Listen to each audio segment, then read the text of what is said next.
23 नवंबर 2025 को इथोपिया में एक ऐसा खौफनाक वाक़या पेश आया जिसने पूरी दुनिया की तवज्जो अपनी तरफ खींच ली। अचानक एक ऐसा आतिशफिशां फट पड़ा जो तकरीबन 12,000 साल से खामोश था।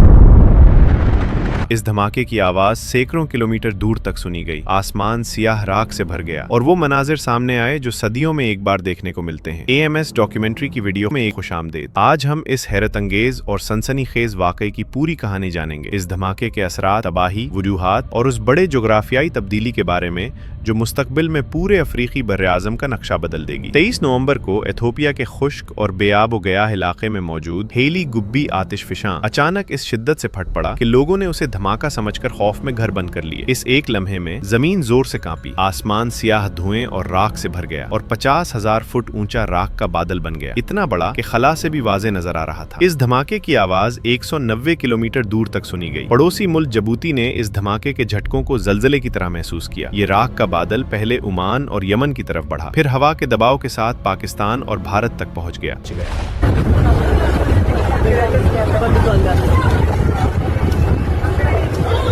दिल्ली में दर्जनों परवाजें मंसूख करनी पड़ी क्योंकि आतिशफिशानी राख महज धूल नहीं होती, इसमें शीशे के बारीक जर्रात, पत्थर के टुकड़े और नन्हे सख्त क्रिस्टल शामिल होते हैं। ये जर्रात अगर जहाज के इंजन में चले जाएं तो इंजन फौरन बंद हो सकता है, और अगर ये राख जहाज की कोकपट की शीशे से टकराए तो उसे रेत के कागज की तरह घिस देती है, जिसके बाद पायलट सामने देख भी नहीं पाता। इसी वजह से मशरिक वुस्ता की दर्जनों परवाजें भी रोक दी गईं। राख का ये बादल अब चीन और म्यांमार की जानिब भी बढ़ रहा है। आतिशफिशां से 28 किलोमीटर दूर मौजूद अफदेरा के जुके में कई छोटे गांव मुकम्मल तौर पर राख में छुप गए, लेकिन खुशकिस्मती ये रही कि वहां कोई इंसानी आबादी नहीं थी, इसलिए एक भी जान नहीं गई। ये इलाका इतना गर्म और इतना शदीद है कि यहाँ रिहाइश रखना मुमकिन ही नहीं। जहाँ हेली गुब्बी वाक़े है वो दुनिया के सबसे गर्म इलाकों में से एक है। यहाँ दर्जा हरारत अक्सर 50 से 55 डिग्री सेंटीग्रेड टुकेशन तक पहुंच जाता है, बारिश न होने के बराबर है और जमीन हमेशा भाप, तेजाबियत और आतिशफिशानी गैसों से भरी रहती है। ये जगह साइंसदानों के लिए इसलिए अहम है कि यहाँ जमीन मुसलसल बदल रही है, और सयाहों के लिए इसलिए कशिश रखती है कि यहाँ पीला, सब्ज, नीला ऐसे रंग नजर आते हैं जो किसी और जगह नहीं मिलते। ये मनाजिर वाकई किसी दूसरे सैयारे जैसे लगते हैं। सबसे अहम सवाल, 12,000 साल बाद ये आतिशफिशां क्यों फटा? जो जवाब सामने आया वो हैरान कुन है। अफ्रीकी बर्रे-आज़म धीरे धीरे दो हिस्सों में टूट रहा है। ये कोई मफरूजा नहीं बल्कि जमीन की प्लेटों की हरकत का हकीकी नतीजा है। लाखों साल पहले जब जमीन पर एक ही बड़ा बर्रे-आज़म था यानी पैंजेया, वो वक्त के साथ टूटकर आज के बर्रे-आज़म बने। इसी तरह आज अफ्रीका के नीचे नूबियन प्लेट, सोमाली प्लेट आपस से अलग हो रही हैं। हेली गुब्बी के नीचे तो मजीद कशमकश है क्योंकि यहाँ 3 प्लेटें आकर मिलती हैं, नूबियन, सोमाली, अरेबियन। इन प्लेटों के दबाव ने जमीन को फाड़कर अफर रिफ्ट बना दिया है। ये rift east African rift system का हिस्सा है जो तकरीबन 6,000 किलोमीटर लंबी दरार है। ये दरार बहरा Ahmar, Ethiopia, Kenya, Tanzania, Malawi, Mozambique तक फैली हुई है। साइंसदानों के मुताबिक अफ्रीका 5 से 10 मिलियन साल में 2 हिस्सों में तकसीम हो जाएगा। प्लेटों की रफ्तार 2 से 5 सेंटीमीटर सालाना है, बिल्कुल नाखून बढ़ने की रफ्तार जितनी।